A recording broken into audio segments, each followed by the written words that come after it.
ښکاره کولی سي چې یو طیاره ستوني لیرې دي دا 160 درجه کار کوي. 15 کلن سکندر عادل چې د شپږم ټولګي زده کوونکی دی د رادار کنټرول یو سیستم یې جوړ کړی او نندارې ته یې وړاندې کړی دی. نوموړی وایي د هېواد د دفاع په موخه یې فکر وکړ چې باید یو رادار جوړ کړي. شی ورته راسي سکینوي او اواز کوي.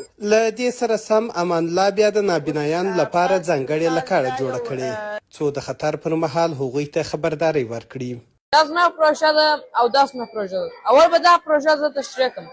دا پروژه ما په دې جوړه کړه په دې زموږ همسایګان چې پر موږ حمله کړې وه نو ما غوښتل چې یو رادار سیستم ورته جوړ کړم.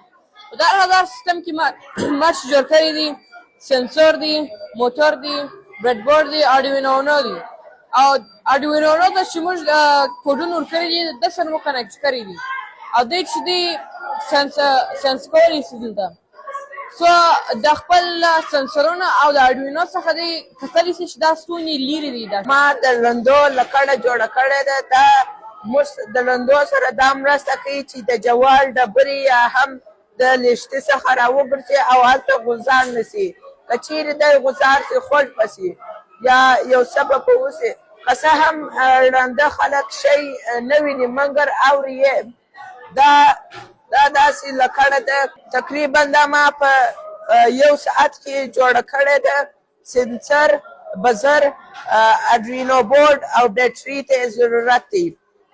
د یاد ښوونځي مسؤلین وایي د دې زده کوونکو د ساینس تکنالوژي او د افغانستان او ترکیې د ګډ فرهنګ اړوند خپلې لاسته راوړنې نندارې ته وړاندې کړې چې شمېر یې 38 بېلابېلو پروژو ته رسیږي او په ځانګړي ډول د اوبو کنټرول او تصفیې برخې پروژې پکښې ډېرې پیاوړې وې.